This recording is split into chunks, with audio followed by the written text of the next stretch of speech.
जय बृहस्पति देव जी भगवान की जय। जय विष्णु भगवान की जय। नारायण नारायण।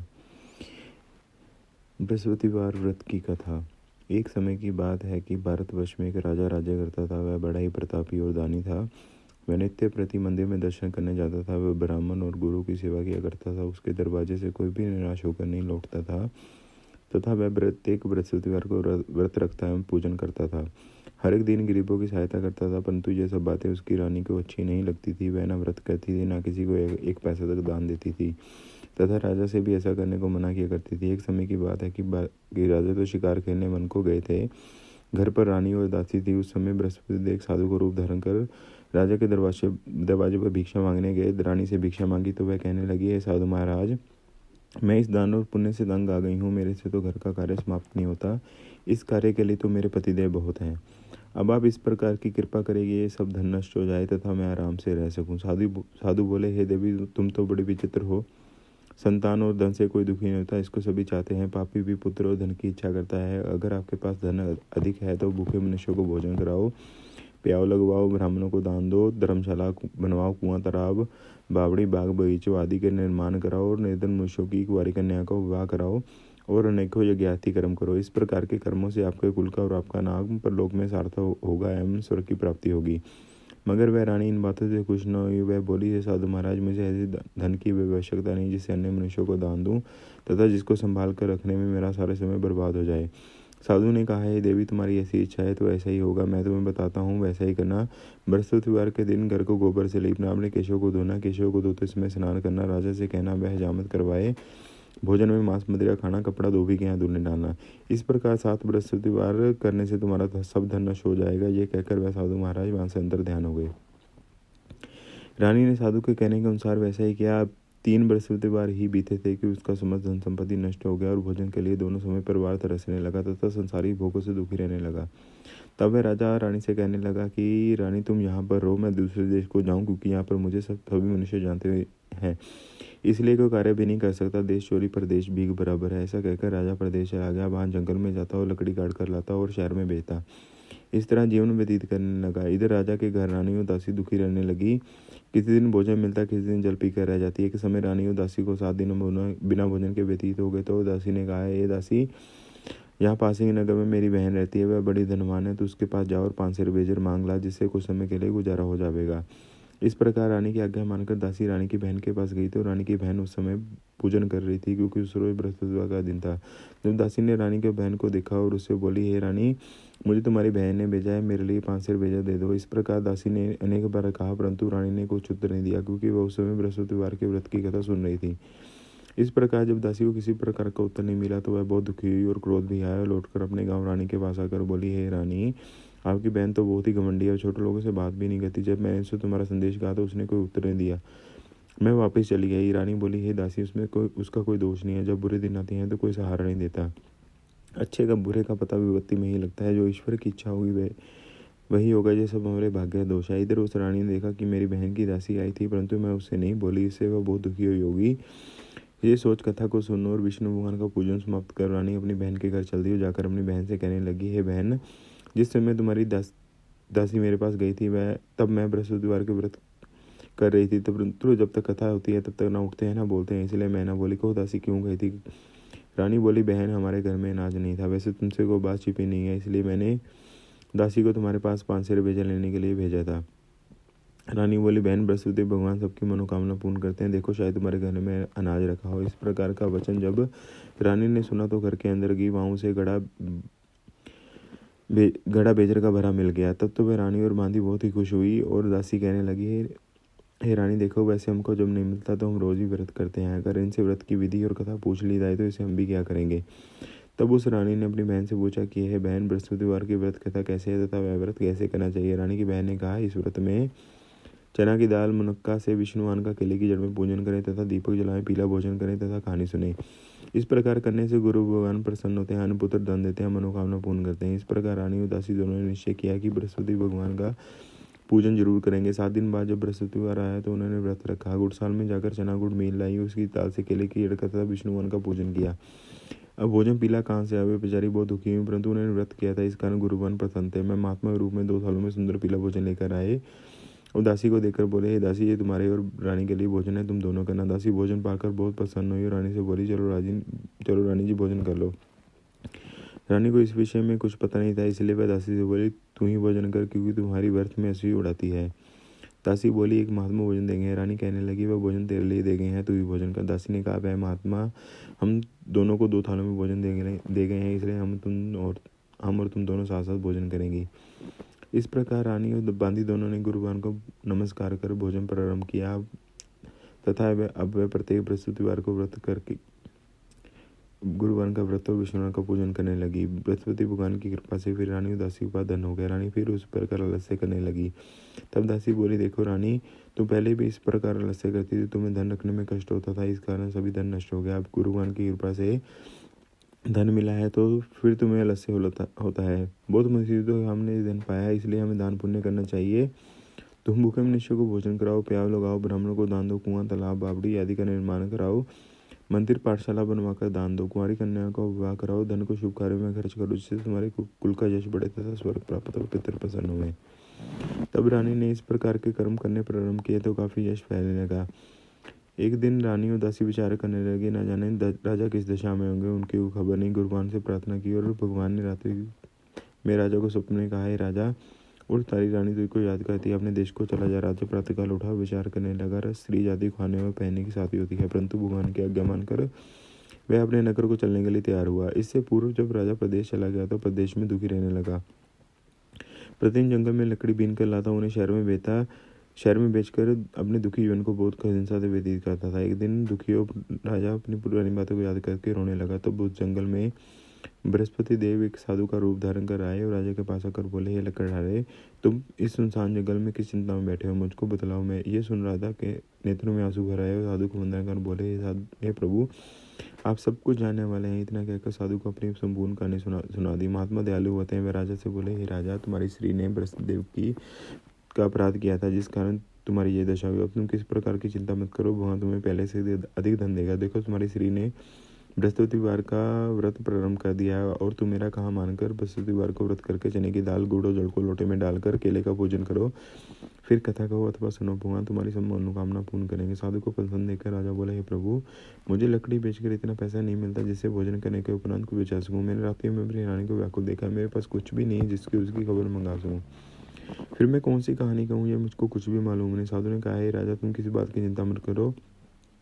बृहस्पतिवार के दिन तुम रोजाना की तरह लकड़ियाँ लेकर शहर को जाओ। तुमको रोज से 2 गुना धन प्राप्त होगा, जिससे तुम भली भांति भोजन कर लोगे। बृहस्पति देव की पूजा का सामान भी आ जाएगा। बृहस्पतिवार की कहानी अगर प्रकार है। प्राचीन काल में एक बहुत ही निर्धन ब्राह्मण था, उसके कोई संतान नहीं थी। वह नित्य पूजा पाठ करता हो, परंतु उसकी स्त्री बहुत मलिनता के साथ रहती थी। वह न स्नान करती, न किसी देवता को पूजन करती, प्रातःकाल उठते ही सर्वप्रथम भोजन करती, बाद में करने कार्य करती। ब्रह्म देवता बहुत दुखी रहते, पत्नी को बहुत समझाते, किंतु उसका कोई परिणाम न निकलता। भगवान की कृपा से ब्राह्मण की स्त्री के कन्या उत्पन्न हुई। कन्या मेरे पिता के घर में बड़ी होने लगी। वो बालिका प्रातः स्नान करके विष्णु का जप करती। मैं बचपन से ही बृहस्पतिवार का व्रत भी करने लगी। पूजा पाठ समाप्त कर स्कूल को जाती तो अपनी बुट्टी में जौ भर कर ले जाती और पाठशाला जाने के मार्ग में डाल दी जाती। वहीं जो स्वर्ण के हो जाते तो उन्हें लौटते समय उनको बीनकर घर ले आती। एक दिन वह बालिका सूप में सोने के जौ को फटकर साफ कर ली थी तो उसकी माँ ने देख लिया और कहा, ये बेटी, सोने के जौ को फटकने के लिए सोने का सूप होना चाहिए। दूसरे दिन गुरुवार था। इस कन्या ने व्रत रखा और बृहस्पति देव से प्रार्थना करके कहा, हे प्रभु, यदि मैंने सच्चे मन से आपकी पूजा की हो तो मुझे सोने का सूप दे दो। बृहस्पति देव ने उसकी प्रार्थना स्वीकार कर ली। रोजाना की तरह वह कन्या जौ फैलाती हुई स्कूल चलेगी। वह स्कूल से लौटकर जब वह जौ बीन रही थी तो बृहस्पति देव की कृपा से उसे सोने का सूप मिला। उसे वह घर ले आई और उसे जौ साफ करने लगी, परंतु उसकी माँ का वही ढंग रहा। एक दिन की बात है, वह कन्या सोने के सूप में जौ साफ कर रही थी। उस समय उसे नगर का राजकुमार वहां से होकर निकला। वह कन्या के रूप और सोने के सूप में जौ को साफ करते देखकर वह उस कन्या पर मोहित हो गया। राजमहल आकर वह भोजन तथा जल त्याग उदास होकर लेट गया। राजा को जब राजकुमार द्वारा अंजल त्यागने का समाचार ज्ञात हुआ तो अपने मंत्री के साथ अपने पुत्र के पास गए और बोले, हे बेटे, तुम्हें किस बात का कष्ट है? किसी ने अपमान किया है अथवा कोई और कारण है? मुझे बताओ, मैं वही करूंगा जिससे तुम प्रसन्नता हो। राजकुमार ने अपने पिता की बातें सुनी और वह बोला, मुझे आपकी कृपा से किसी बात का दुख नहीं है। किसी ने मेरा अपमान नहीं किया, परंतु मैं उसी लड़की के साथ विवाह करना चाहता हूँ जो सोने के सूप में जौ साफ कर रही थी। ये सुन राजा आश्चर्य में पड़ गया और वो बोला, हे बेटा, इस तरह की कन्या का पता तुम ही लगवाओ, मैं उसके साथ तुम्हारा विवाह अवश्य ही करवा दूंगा। राजकुमार ने राजा को उस लड़की के घर का पता बतलाया। मंत्री उस लड़की के घर गया और राजा का आदेश ब्राह्मण को सुनाया। कुछ दिन बाद ब्राह्मण की कन्या का विवाह राजकुमार के साथ संपन्न हो गया। कन्या के घर से जाते ही ब्रह्म देवता घर में पहले की भांति गरीबी का निवास हो गया। अब भोजन के लिए अन्न बड़ी मुश्किल से मिलता था। एक दिन दुखी होकर ब्राह्मण अपनी पुत्री से मिलने गया। बेटी ने पिता की दुर्वस्था को देखा और मेरी माँ का समाचार पूछा।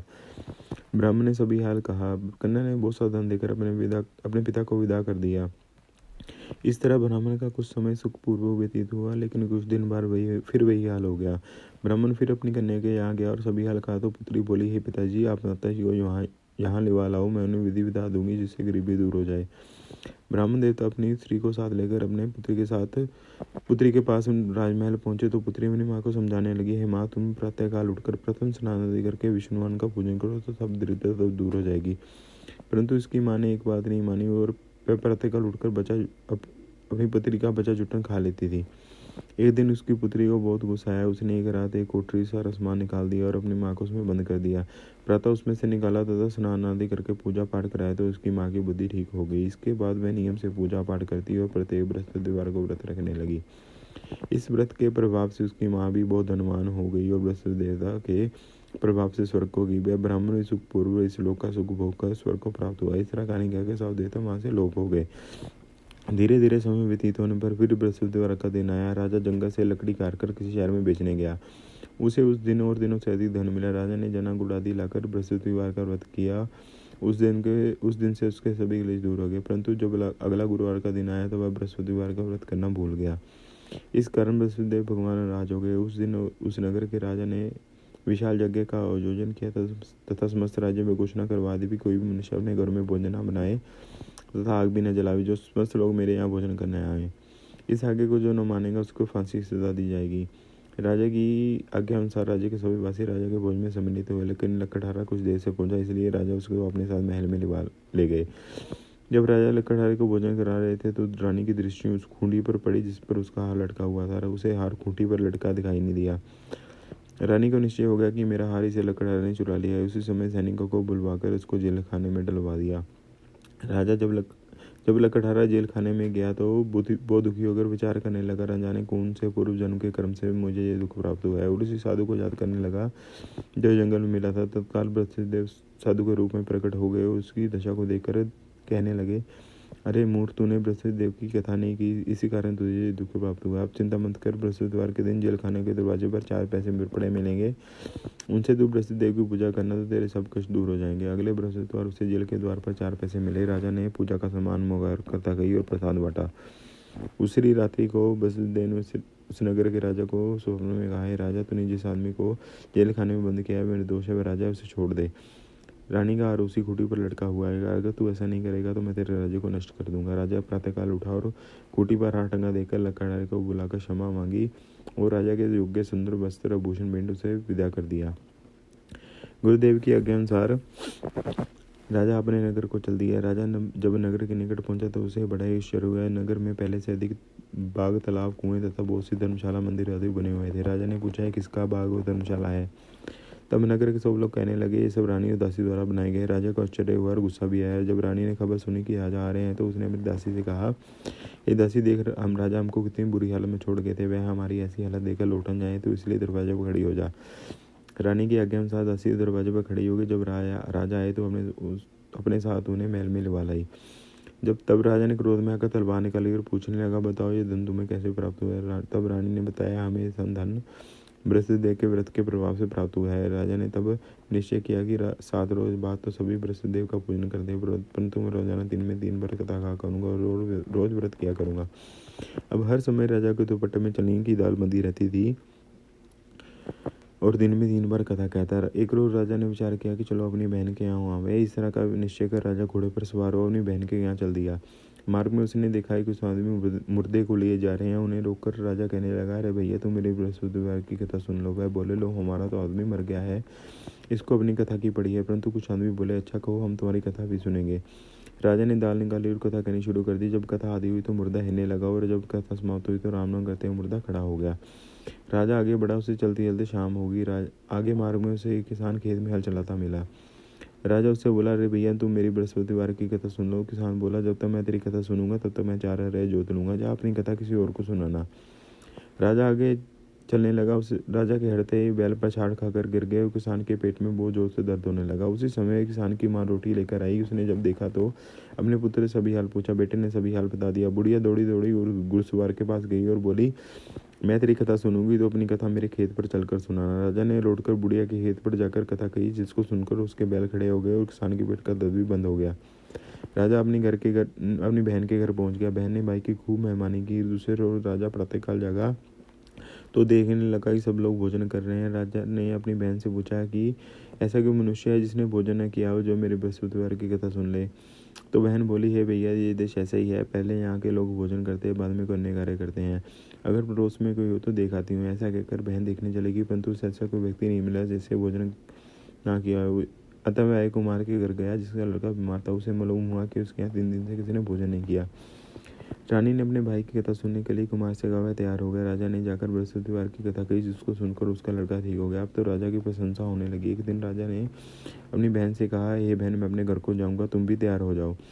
राजा की बहन ने अपने सास से अपने भाई के साथ जाने की आज्ञा मांगी। सास बोली, चली जा, परंतु अपने लड़कों को मत ले जाना, क्योंकि तेरे भाई को कोई संतान नहीं होती है। बहन ने अपने भाई से कहा, है भैया, मैं तो चलूंगी, परंतु को बालक नहीं जाएगा। राजा ने कहा, जब को बालक नहीं चलेगा तुम भी जाकर क्या करोगे। दुखी मन से राजा अपने नगर को लौट आया। राजा ने अपनी रानी से कहा, अपनी संतान है, इसलिए हमारे घर में कोई आना पसंद नहीं करता। इतना कह वह बिना भोजन अदाई किए शिया पर लेट गया। रानी बोली, है प्रभु, बृहस्पति देव ने हमें सब कुछ दिया है, वे हमें संतान में अवश्य देंगे। उसी रात बृहस्पति देव ने राजा को सपने कहा, है राजा, उठ, सभी शोक त्याग दे, तेरी रानी गर्भवती है। राजा को ये जानकर बड़ी खुशी हुई। 9वें महीने रानी के गर्भ से सुंदर पुत्र पैदा हुआ। जब राजा की बहन ने ये शुभ समाचार सुना तो वह बहुत खुशी हुई, बधाई लेकर अपनी भाई के यहाँ आई।